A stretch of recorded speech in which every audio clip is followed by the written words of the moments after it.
Welcome to Desert Well, a place where we gather like travelers, finding refreshment and community around life's most essential source. Throughout history, wells have been places where people pause their journey, places where they share stories and find the sustenance they need to continue on. But we're here because we've discovered something even better. Jesus promised that whoever drinks from the water he gives will never thirst again. That living water doesn't just satisfy, it becomes a spring welling up to eternal life. So whether you're navigating the challenges of family life, wrestling with questions of faith, or simply trying to live faithfully in a complicated world, we invite you to pull up a chair around this well. Here, we'll explore how God's unchanging word speaks into our everyday experiences, offering wisdom, hope, and the kind of refreshment that truly lasts. This is Desert Well, where life's conversations meet living water. Welcome back to the Desert Well podcast, where we gather around the well that is Jesus to drink deeply from his gospel and to be a part of the conversation. I think I can say somewhat confidently, because we're recording this sort of preemptively, so Mr. Blessing, so Derek can have a week off next week on spring break, that our camera gear comes next week, which will give me all of next week to figure out, and Becca and I to figure out how we're going to set up our, I don't know if we can call it a studio, that's too fancy, but our Desert Well filming location. And then maybe the next one will be in person. Obviously, if we're going to interview people that aren't here and can't be here, we'll probably do those in the similar format that you're used to. But we are just 2 steps closer. All those sort of things, stuff is coming. I'm really excited for that. So if you haven't already turned this off because you're looking at me and you're confused and concerned, you don't have to worry. Jared wearing. That's right. Well, I was going to say I haven't lost my mind, or that I've just remained in the same lost mind state that I've always been in. I'll let you decide which one of those is true. But it sort of leads us into, I think, an interesting conversation, and maybe that exists around the, hey, why do you do some of the things you do, Pastor? Hey, why aren't you this way? Why aren't you that way? But more broadly speaking, to talk about, hey, how did you come to faith? What are the things we do to bring people to faith? And so last week's episode, again, I think was so great, and maybe it's just a like pastor nerd thing, like, hey, this is something I don't really know a lot about, and so I was geeking out about it because I'm ignorant to a lot of that. I've already started reading that book Neil recommended, I Don't Have Enough Faith to Be an Atheist, and it's really good. It's very easy to read. I've even read it late at night, which says how easy it is to read, because at the end of the day, you're exhausted and tired. The last thing you want to do is read a challenging book. But nevertheless, I felt like it opened the door for an interesting conversation about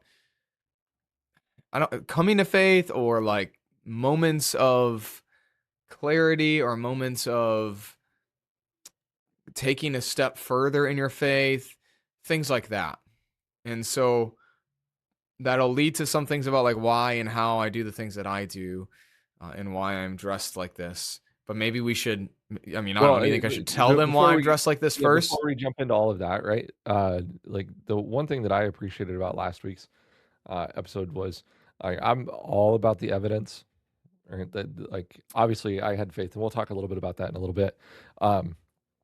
But now I really do appreciate all the evidences that are around us, because I'm being science background. In science, it's all about the evidence, the data, and that Right. points you to.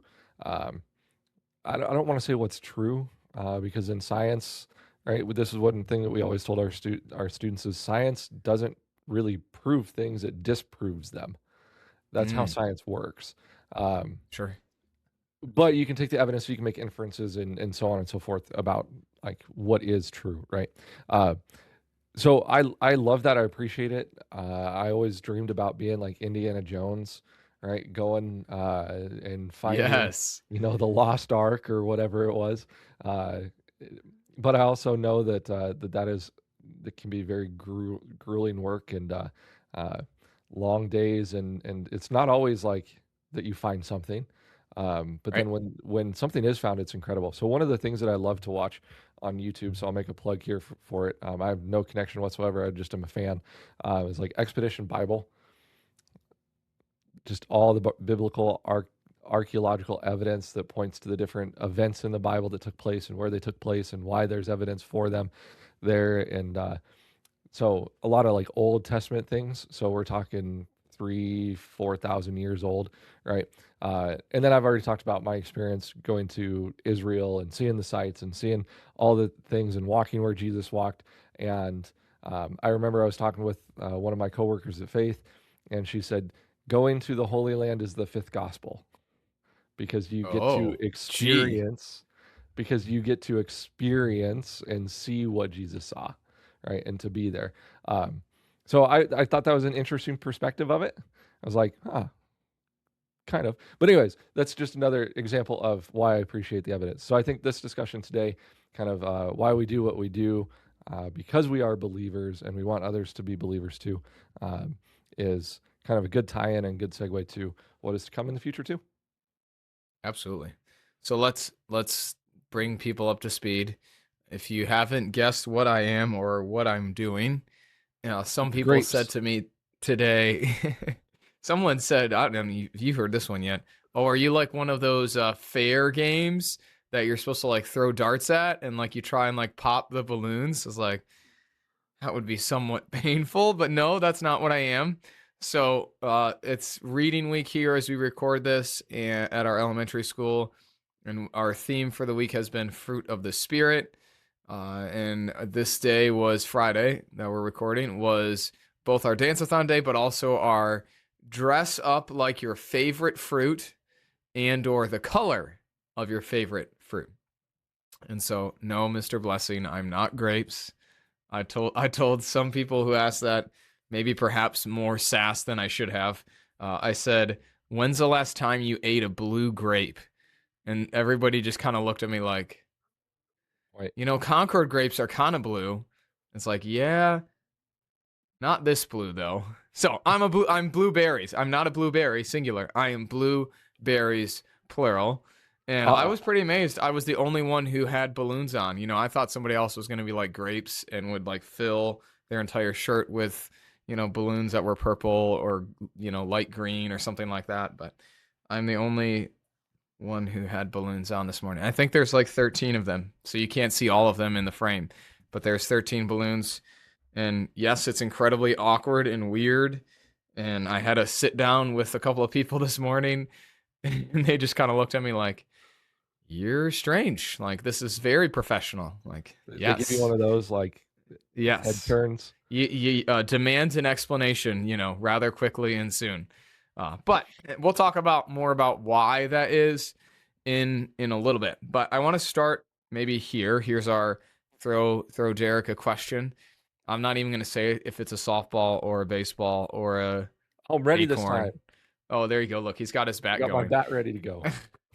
So the question is, what was there ever a moment or a collection of moments or a time that you could point to in your life that, especially for someone like you who's been raised in the church, where you sort of either realized you needed to believe this yourself or realized that this faith you have actually matters for you personally and how you live, sort of thing? And Uh, just what the story was around that. yeah. So I don't remember a time where I didn't believe, and that's the honest truth. Um, I was baptized as a baby. Grew up going to church most Sundays, depending on the time of the year.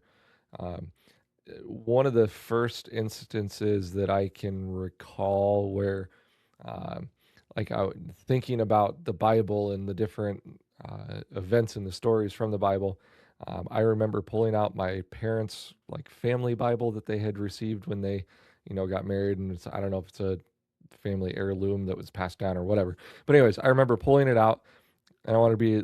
I told my mom, I said, I want to read about David and Goliath.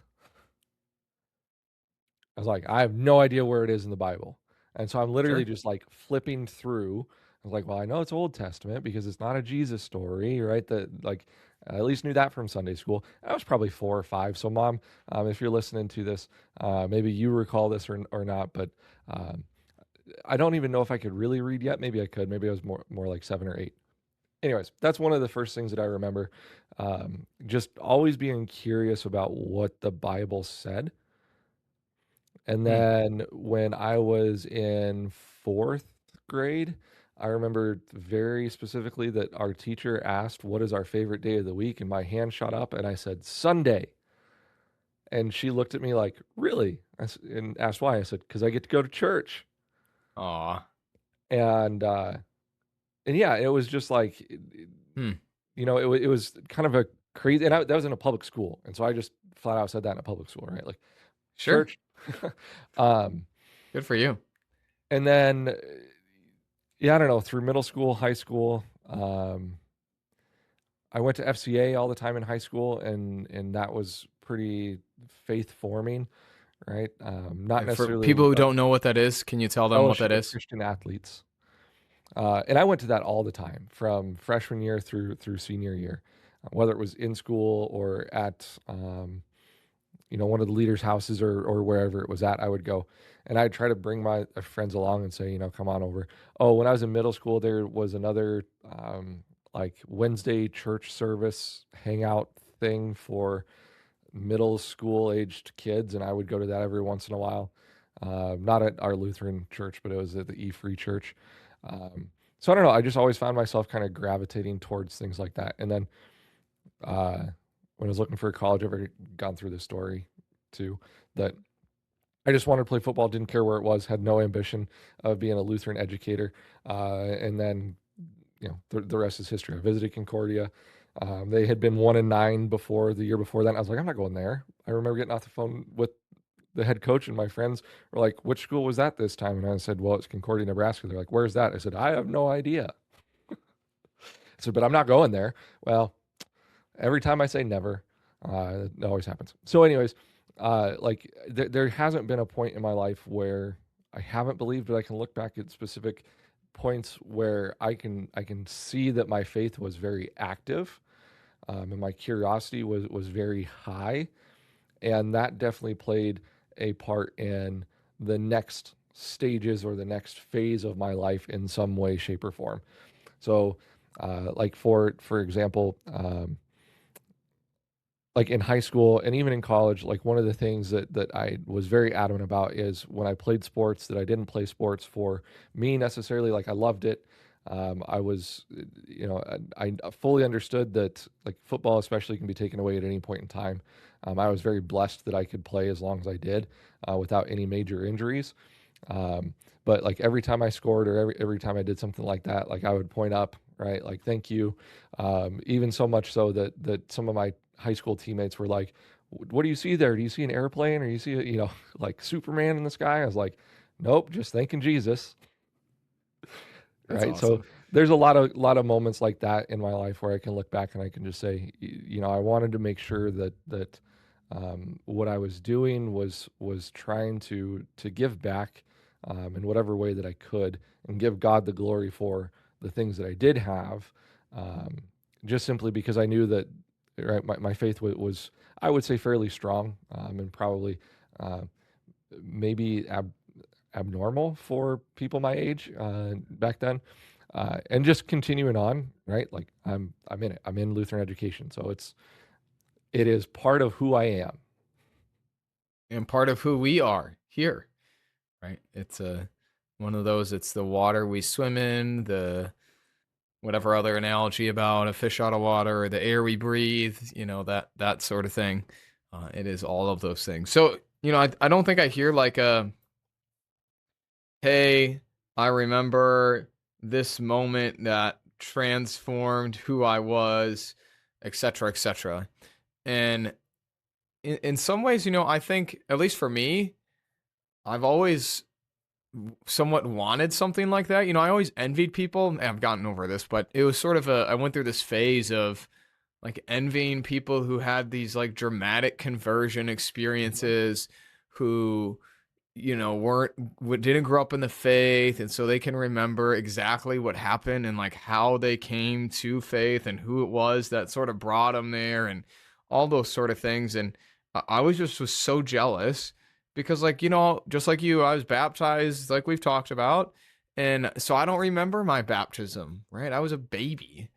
Sure, I don't even know if I've really seen pictures of it. I have my baptismal certificate right over here, but it's like you sort of long to have that moment, that time of coming to faith. And now I think I falsely look back and thought that maybe it would make me believe more, or like make it feel more real or something like that. And now, I can look back over life and not necessarily, similar like you, not really have a singular moment. But there are certainly times and experiences where, like we've talked about, you can say, "Oh, I think God was working here," right? Maybe we don't know it for sure, but if God works in all things, as Romans says, then sure we can say God was working in my life, stuff like that. And so, a few of those just for me. The one in high school, I was like a traditional high schooler, went through a phase of hating my parents and thinking they were evil and mean, et cetera, et cetera. And I went on a mission trip with my youth group in high school, and they realized that I was being a real, fill in the blank to my mom. And so I went home, apologized to her, and it sort of was like hey, I'm going to be different, live different, not do this anymore. And so that's one thing that comes to mind. And I always point back to that story too. Like when I talk about how at some point I wanted to be a youth pastor, or at some point I wanted to like be involved in the church that way because of that experience. But then I also look back to, I forget what year it was, but I went to a conference, and one of the songs talked about how Jesus knew our sin and loved us anyway, that then all of our shame and our guilt was taken away. And it was one of those things, like I've heard this my whole life because I've been growing up in the church and I knew that, but it was I've not heard it said in that way before, and it just kind of hit me. And call it the like I realize now that was like it's for me and not just for somebody else, or that it really affects me. And so it sort of changed the way in which I was in relationship with Jesus in that way. Not necessarily that it actually changed it, but it changed the way I understood what was happening. And so I think about those couple of events and those moments in my life, and then it leads me to ask what I think is like the next natural question for us as an organization is how do we create maybe, or how do we lead people to similar realizations?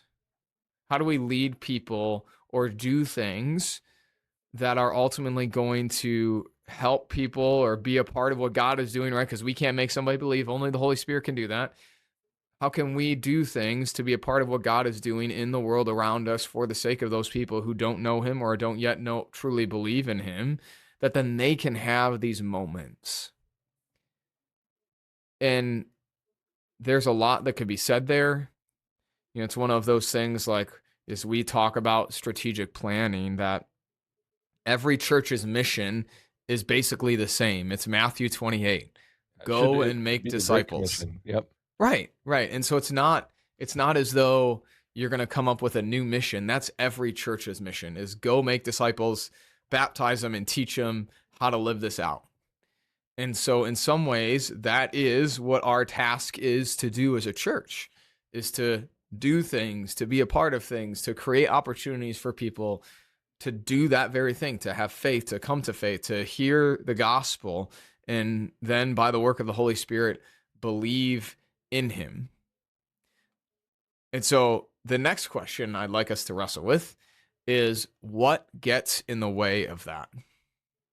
Because I think it ties into with what we talked about last time, but I think we can sort of pull the accordion apart a little bit and sort of go call it even deeper or add to it as well. So from your impression or from your experience, what are some of the things that you think get in the way of, and I wouldn't say get in the way of a church doing that. We could talk about that, but I'd rather us talk about like what things get in the way of people either hearing about Jesus, believing in Jesus, or being open to faith. What do you think? I mean, I think there's a lot of things. Mm-hmm. Personal experience, would say, is probably the number one thing, right? And I found too that, and again, this is just like anecdotal here, like just my own experience. So I'm not trying to paint a broad brush here with anything. But the people that I've interacted with that either have told me that they don't believe in God, or that there is no God, or anything like that. That as I talk to them, it's not so much that they don't believe in God, that it's more they have an anger or something that is really towards God that they have not worked past yet. And so that comes from past experiences, right? Like it can come from the death of a loved one. It can come from, you name it. And like I've seen this work out in my own life with some of my own family members and things, right? Where there have been things that have happened in their lives, and it's hard. It's hard to move past some of those things to get to a place where, like we talked about last time a little bit with Neil, like, if God is all knowing and all loving, why do these bad things happen? Well, I think that is a hurdle for a lot of people. Sure. I would say another one too is society. And I think, we've kind of touched base on this a little bit too with, the Gen Z revival or whatever it's called. But also on the other side of that, our generation, it's the last 20 plus years has been very much so like, society is not as always welcoming to Christians. And so it's not the cool thing to do. So it's not it hasn't been the trendy thing to go to church or to read your Bible or to go to a Bible study or to even just talk about your faith. It's like, well, if you're going to believe, then you need to like be quiet about it. Like, I don't want to hear it. Right. So I think that those are kind of the big ones, is past experiences and also society. That are the largest hurdles, or the most common hurdles for people in believing, or at least being open to coming to church and hearing about Jesus and all of that.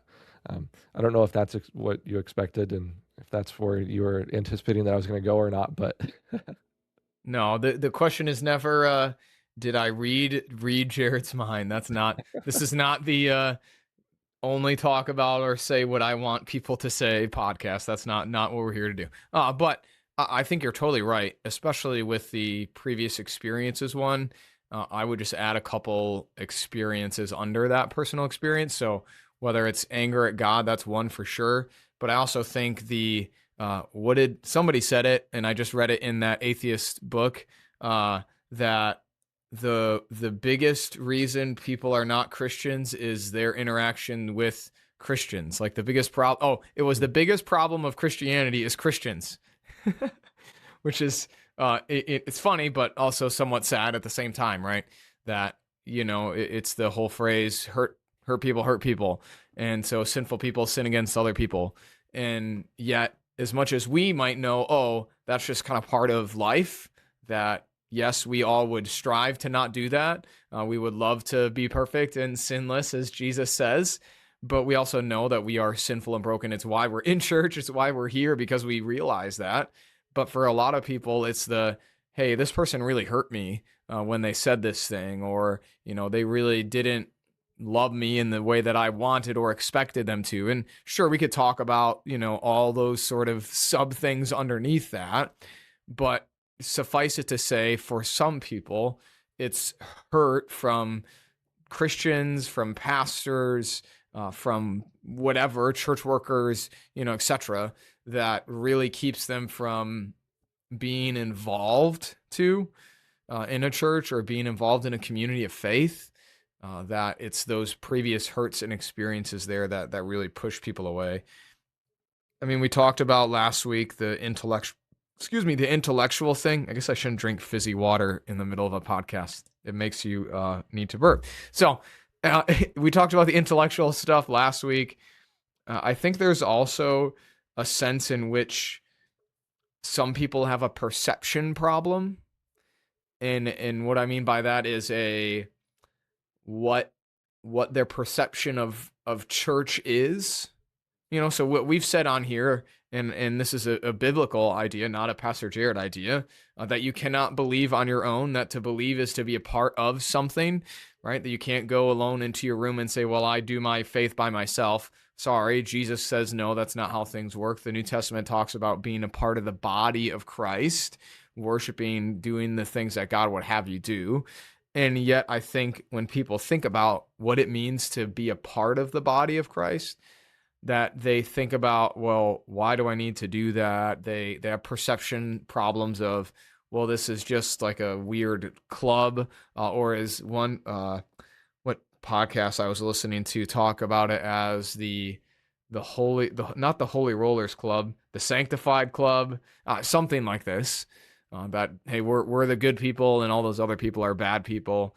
And so you could list a whole bunch of other ones, but I think they have like a perception problem of not only what worship is, but what it means to belong in a community of faith. And maybe they don't necessarily get the true reasons for that. And I think those are sort of the bigger ones. I think I'll probably come up with some more later, but I want to use that to springboard into something that I think is a helpful thing for us to think about. Because I've said it, maybe not here, but I view one of our purposes in this time that we spend together, Derek, as like a teachable thing.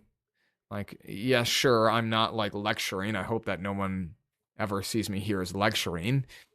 If that's the case, I'm a very poor lecturer. But it's hey, let's talk about things that are relevant to faith. Hey, maybe you'll learn something along the way with us because, on Sunday morning, I'm leading 3 services. There's no time for Bible study unless we're doing it at like 6 o'clock in the morning or at, 1 o'clock, 1 p.m.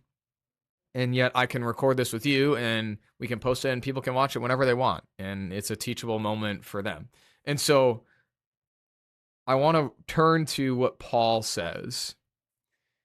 So Paul talks about, and I'm going to forget where, I think it's 1 Corinthians, but I said that last week and I think it might have been Romans. I don't know. Well, I said Romans last week with the right. quote. Well, and I think we should look that up and actually verify where that is. But nevertheless, the passage is that to the Jews I became a Jew, to the Gentiles I became a Gentile, that to the slaves I became slave, to the free I became free, so that I might gain some. And when you think about that sentence, when you think about that focus, I think if you really let it sink in, it will change the way you engage with your purpose as an individual, but also as an organization. So if our purpose as an organization is to go out and to be a part of Matthew 28, to make disciples, and then to teach them, do that sort of thing, then we need to first know who it is we're trying to reach.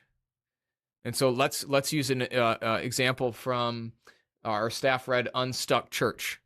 And one of the examples in there was there's a group of people who wanted to reach cowboys. So they started a Western church, like a cowboy Western church. It's a real place. Don't ask me where it is. I'll find it Cowboy maybe Church, later. isn't it? I don't remember. Maybe that's look it up YouTube and see if you video can I find watched it. too. But what they did was they realized that Sunday wasn't a good day for meeting because they were doing something, I forget what it is exactly was, but it led them to make a decision differently. right? And so they moved to, I think, Wednesday or something like that, or Monday maybe. Another example is something like this. There was an LCMS church in Nashville, I believe, that at the start of their service, they played, before church began, they played like contemporary, not contemporary, like current, sort of like rock, current music directed at like an audience of middle-aged men, because they were trying to reach middle-aged men with the belief that if they could get the dads to come to worship, they would get the wives and their children as well. And so in both of those instances, someone became something for the sake of someone else, that then they might gain them, as what Paul says. And so again, we have to remember, nothing I do, nothing you do, nothing any of us do is going to make someone believe, right? Neil said it over and over again last week, and it's still true even in this context. But it should cause us, these sort of things should cause us to ask the questions. The people around us, what is it that either gets in the way of them coming to church, hearing about Jesus? What is it that's in their way, the stumbling block, if you will? And how can then we become something for them, or adjust our perceptions, or adjust maybe who we are is too strongly, but what can we do to reach them with the gospel, to reach them with the good news of Jesus? All right, I'm going to come up for air here and sort of Well, ask does this make sense? Are you tracking?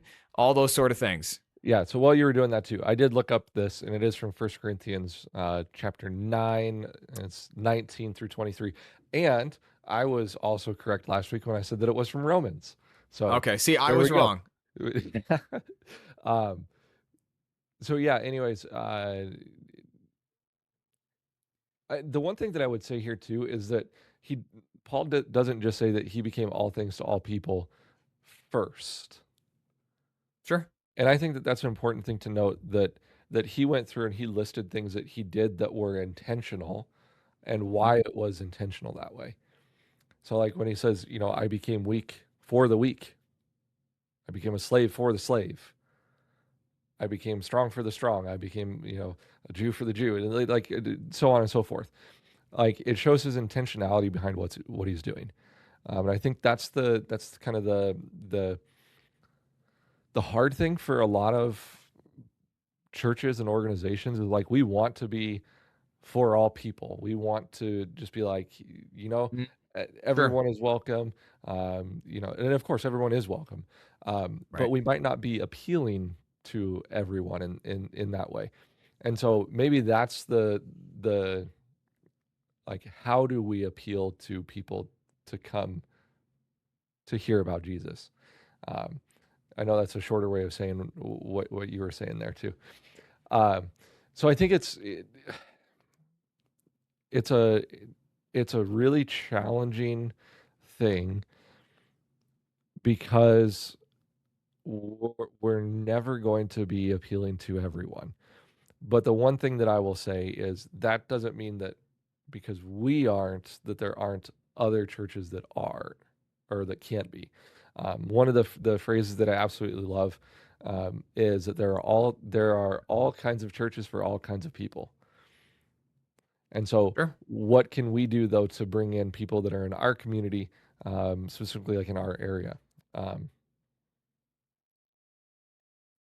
But were you asking me for specifics here? Like, what can we No, do? that was great. All right, Okay. that was good. Just wanted to make sure that I'm making sense coherently and all those sort of things. Oh yeah, absolutely. So, and I think this is, again, a different way to think about things, because so often when people church shop, or even, we've talked about strategic planning, we're going to go through that process in the next many months, that the question is not necessarily what do I want or what do we want. That's part of it, but most importantly, it's the mission, right? Our mission, and this is where it's a hard word, our mission is not to make the people in our walls happy.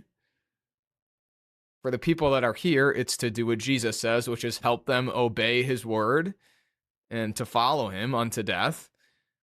But our mission is also to reach people around us. And in some ways, the tension that churches have to wrestle with is, what are we willing to do for the sake of people that they might come to saving faith in Jesus? That is, I think, the most difficult question for churches to wrestle with. What are we willing to do? What are we willing to lay at the altar? I use that language very intentionally. What are we willing to lay at the altar? The real altar or a, false altar, so to say, in order, in the name, in the spirit of reaching other people. And again, that's a hard word, but it's why it the requires power. us, yeah, it Go ahead. requires us to step out of our comfort zone. Sure. And I would say that's one thing, like with the I don't know, and not just the Lutheran Church, but the Lutheran Church. We've said this here before that typically we don't like change, and so that's the running joke as well. Lutherans don't like change, right? I walked into the workroom this morning and my chair was gone. And I was like, "Where's my chair?" And we do not have assigned seats. Like that's not a thing Oh, here. of course we have assigned seats in there. I can name probably about where 90% of the people sit on an everyday basis. But let me be clear, they were not assigned. That's right. Their names are not on the back or on the bottom, right? Nor were they told that they had to sit there. Nor are they ever told that. But anyways, like I use that as an example, right? Because it gets us out of our comfort zone. Had I walked across the room and sat on the other side of the table, it would have been uncomfortable for me because I'm not used to it. At Wednesday, I was talking with Mrs. Perez and her husband, and they sat right in front of us on the right side of church. And Roy said something about, like, oh, we wanted to come sit over here so we could be by you guys and hang out with you guys and the baby and experience church from this side or whatever. And I told him, I said, well, I've sat on this side for the better part of 10 years. And I've sat on the other side, I think, once, and it just felt weird. Right. But I use There you go. that as Sure. an example of like, that we are creatures of comfort, absolutely, and to reach out to others in a different way or in a way that is not typical to what we're used to is uncomfortable, and that goes with just the everyday conversations, even, right? Like it Mm-hmm. can be uncomfortable to ask your friend who you know is not church to come to church. It can be uncomfortable to do things like wearing balloons on you all day long for the very sake of having a conversation, right? Uh, and so I think that is something to consider too. Um, as we look at those things, what can we do, or how can we bring others in so that they can hear about Jesus too? And so I think this is a good time to lead into the whole, here's a mindset I have. And in some ways, I know this doesn't fit for everyone. And there's been moments when I've doubted, I don't know if that's the right way, or I've wondered if it's working and or is effective. But I believe that, and I'll use that language very intentionally, I believe, you don't have to agree with me, I believe that the term pastor, the title pastor, the role pastor, even in today's world, somewhat carries a certain amount of weightiness, respect to it. It's certainly, I would say, a lot less than maybe it has been in the past, but especially amongst the people of the church. And I would go so far, if you're sending your kids here, even in that sense, in our school, the term pastor carries with it a certain level of weight. It's why people don't just call me Jared. And when they do, they usually, oh, sorry, Pastor Jared. It's like, I didn't tell you to, like, you have to do this, right? But people feel this sort of weight. And in many ways, like, that's a I think that's a good thing, right? Because the pastoral office is a unique thing established by God, et cetera, for the sake of his people, that they might have what they need, all those sort of things. And so in that sense, you could say the phrase would be, I have a high view of the pastoral office, right? That the office of pastor is a good thing to hold in high regard. But I have this, again, just me, you don't have to agree with me. I also have a view that because of that, there are certain barriers, there are certain opportunities that I miss because of that. And so, whether it's I'm talking with someone and that doesn't know I'm a pastor, and they don't probably guess that because I'm 30 and bald. That I don't think I scream pastor vibes. Maybe I do. I don't know. And so they say that, oh, I say I'm a pastor, and like sometimes you can like visibly see like the sound of a wall going like It better right up in behave. front of me. Right. Or if they've used, bad language in front of me, oh, I'm so sorry I swore in front of you, like that sort of stuff. And so because I believe this, I fight. And that's again an intentional word. Maybe maybe I have a false perception of how much this is really true, and I need to check myself in that way. But I really do. I fight tooth and nail that there might be no barrier between me, the people I'm called to serve, the people I'm called to give the gospel to, because the last thing I personally want is something about the way I carry myself, something about the way I live.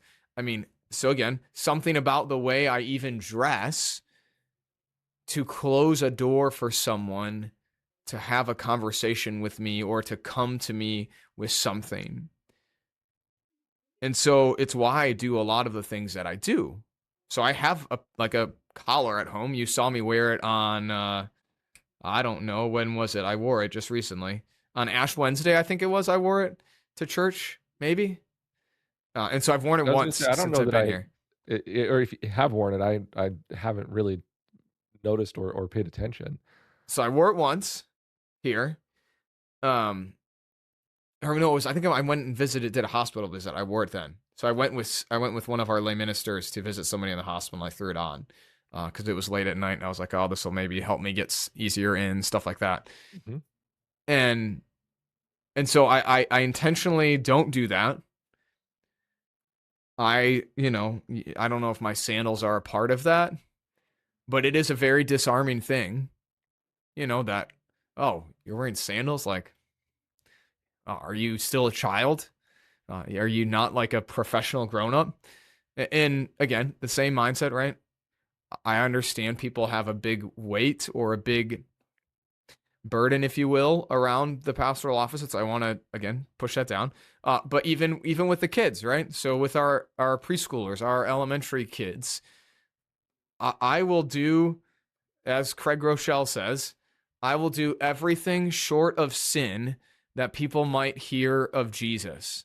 And so if that means wearing balloons on my shirt so that then the kids feel like they can trust me, so that they, hey, that's not scary pastor. That's pastor I can listen to and I can love, and I know he loves me, and this is a good place, a safe place, then I will do that.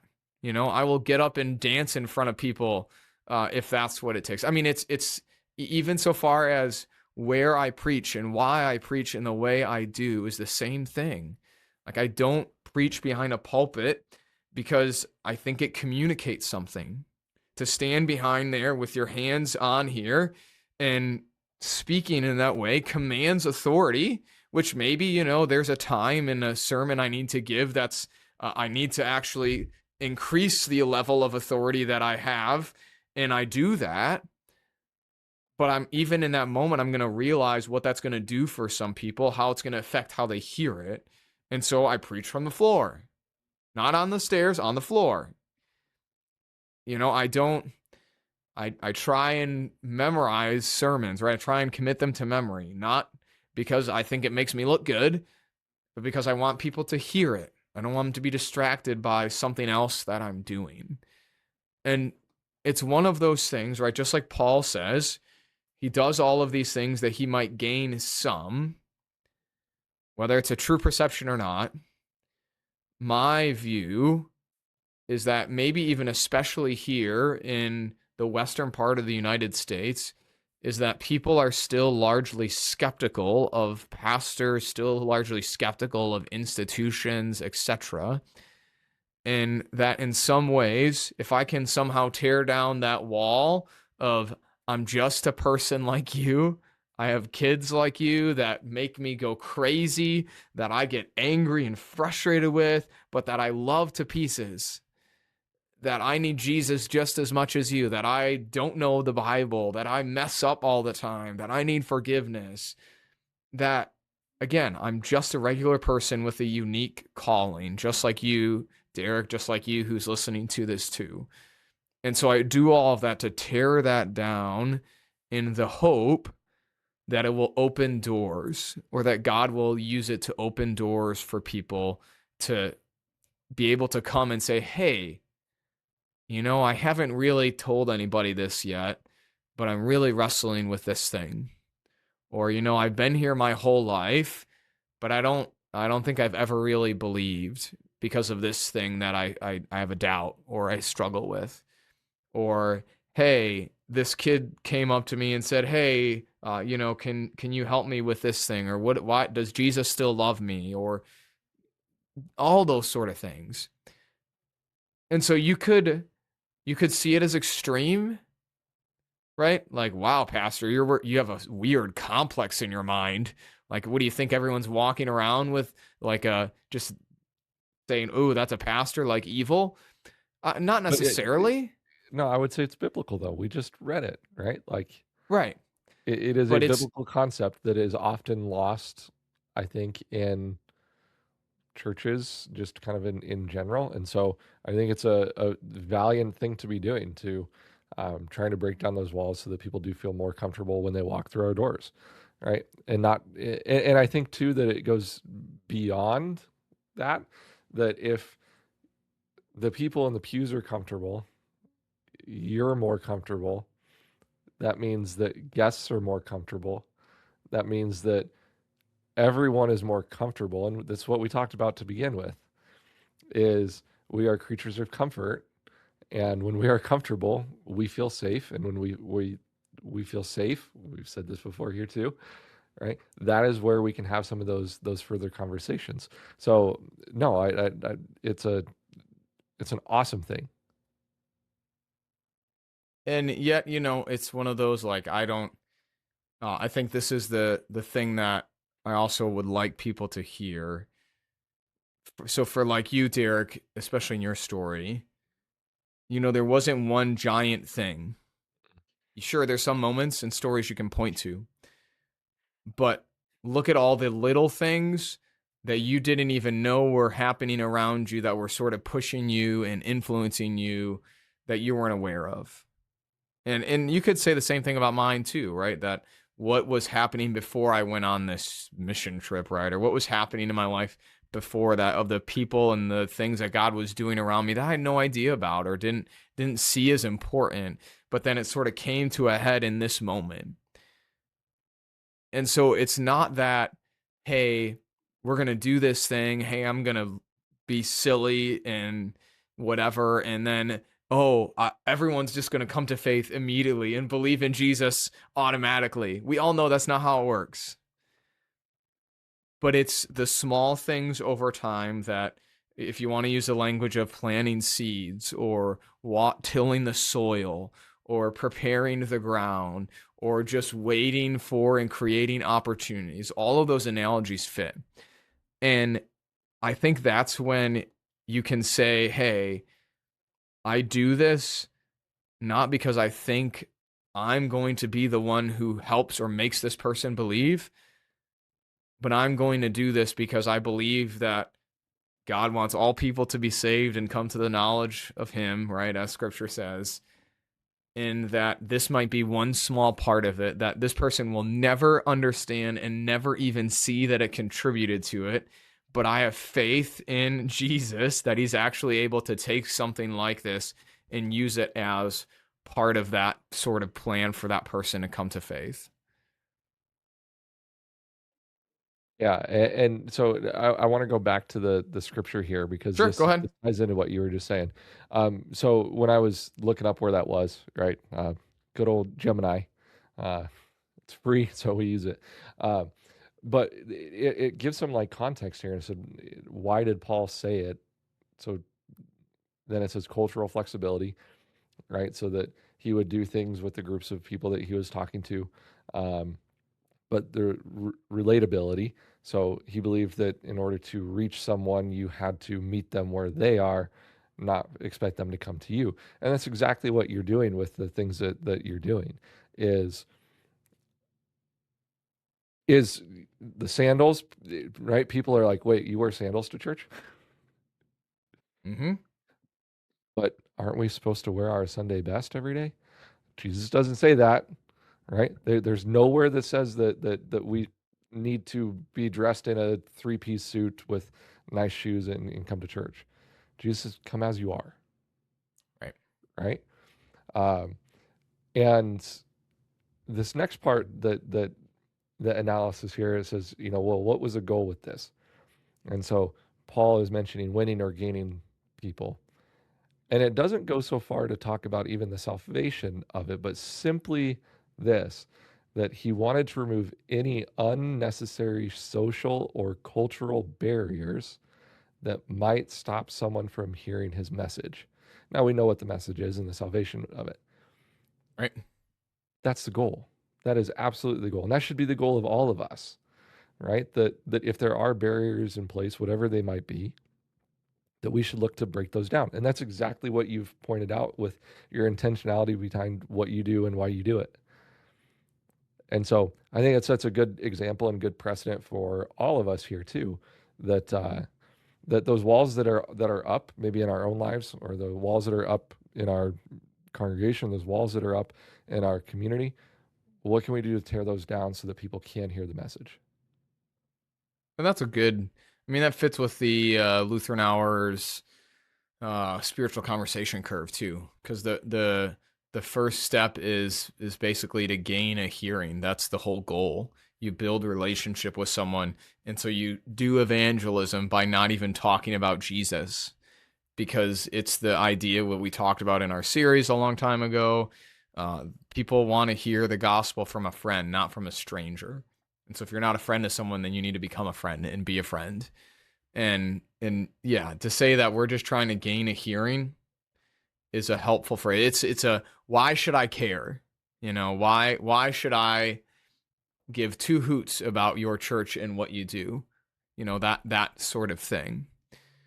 And again, I'm not under the illusion that this is going to dramatically change anything, but it's like that, just trying to remove any sort of barrier to that.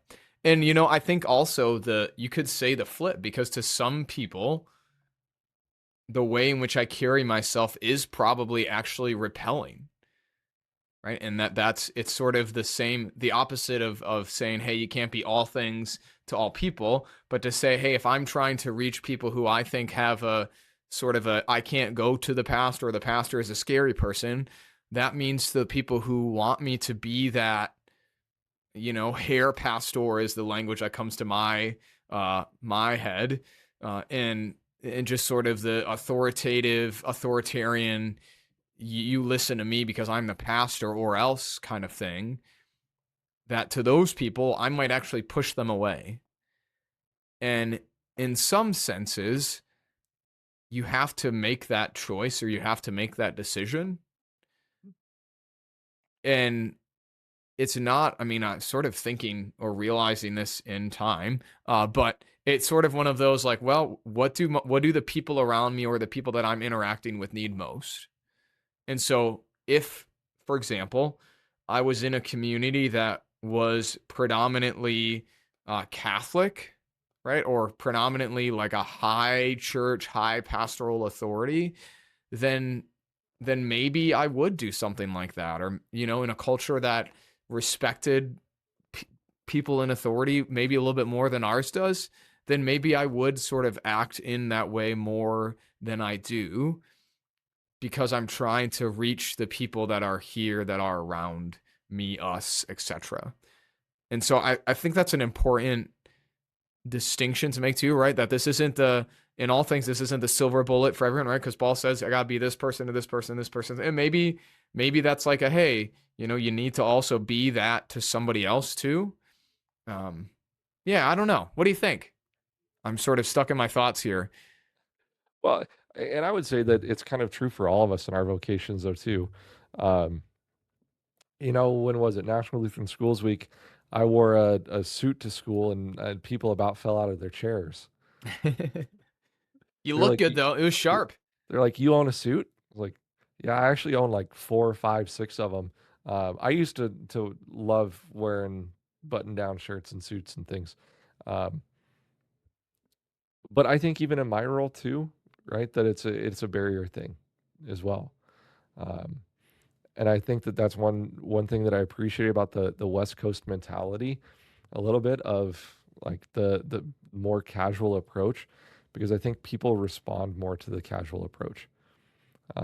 Sure. And maybe that's just the context that we're in out here. Maybe people, well, I know of a few schools that, like, if I was a principal at those schools, that I'd have to wear a suit and tie every day, right?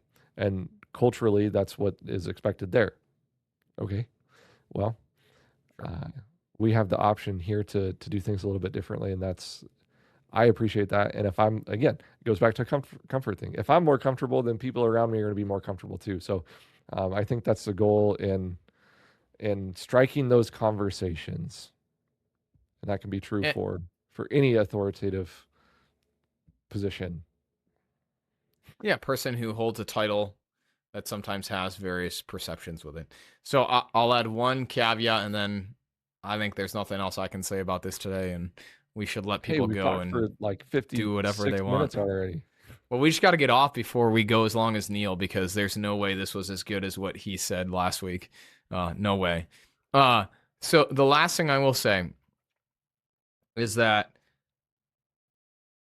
I would hope all of us would have the intellectual humility to say I was wrong, right? That if things were to change, right? That, hey, if suddenly I'm seeing data around how, hey, people want someone to be more fill in the blank, right? That then that would change the way that, or if I'm hearing from people, I can't take you seriously in your balloons, Pastor. I can't take you seriously. Like what? Last weekend I wore a T-shirt in worship, right? I can't take you seriously, or guests who are coming are saying, hey, this is nice, but I don't want my friend to be my pastor. I want someone who's going to command authority and respect. Then I'm willing to change. I'm willing to consider. And I would say I've had that thought seriously once, because my friend who's also a pastor in a more call it religious area, like people are more religion and Christianity is more cultural there than it is You here. mean not Sin City? Yes, not Las Vegas, Nevada. And so the context is very different where he serves. And he has started to wear his collar everywhere he goes, because where he is, people know. I mean, he gets called father all the time. I still get called that sometimes, which is funny. But people know if you see someone in a black shirt with a white thing, that you can go and ask them questions about faith, right? And it's sort of the like, hey, I'm a Jesus person symbol or sign, and it invites conversation. So he's told me about just is bonkers, like people he's never met. Hey, Father, can you pray for me? Hey, what about, there was a witchcraft store that opened up in his hometown. What do you think about this store, Father? And like crazy invitations to like be a part of conversations that, I mean, people don't ever come to me and ask those things in some ways. And so it's sort of the like, hey, you hear that, and then you have to think about your context and say, hey, would this be helpful here, and would that be good? And yeah, I don't necessarily think so, but it's still like one of those like, hey, for him in his context, this is what's working. This is how he's reaching people, how he's being invited into moments and opportunities that then he might do the Jesus stuff, etc., etc. So I hope this has been helpful, at least to consider, who we are, what we're here to do, right? We're here to bring the gospel to people who don't know it or don't know they need it yet. And then to ask the question, well, what am I willing to actually do? How far are we actually willing to go? Jesus was willing to give up his very life for you, for someone else. And the invitation is the same for you and me, that we might die to ourself and rise to Christ. Like Paul says, that we might become all things for all people, that we might gain some by the Holy Spirit's work. So I'd love to hear what your thoughts are. You can tell me, Pastor, I hated that thing. I'm never going to listen to your podcast ever again because it made me so angry. You're going to change our church. How dare you? And I'd love to talk about that with you too. I truly would. So any closing thoughts today, Derek? Yeah, just, if any of the listeners have a specific story or moment that, like what we were talking about before, that we don't have, I think that it would be wonderful to hear those stories too. So, stop and talk to us about it.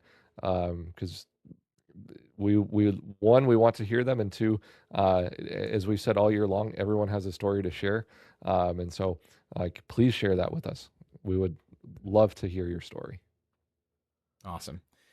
So thanks for joining us this week again, as we have gathered around the well that is Jesus to be a part of the conversation. I was thinking last night, I was brainstorming what our studio could look like, and I don't know what it looks like, but we need to get a well or something and like put it in the middle, because we're gathering around the well, and so there has to be water of some sort in between us, whether it's on a table or something. Water bottle. Yeah, I guess. Yeah, there you go. We just drink our water, and that's what. Anyway, so glad to have you here this week. Hope this has been a blessing for you. However, that we'd love to hear it. But we'll catch you next week as we gather around the well that is Jesus. Take care.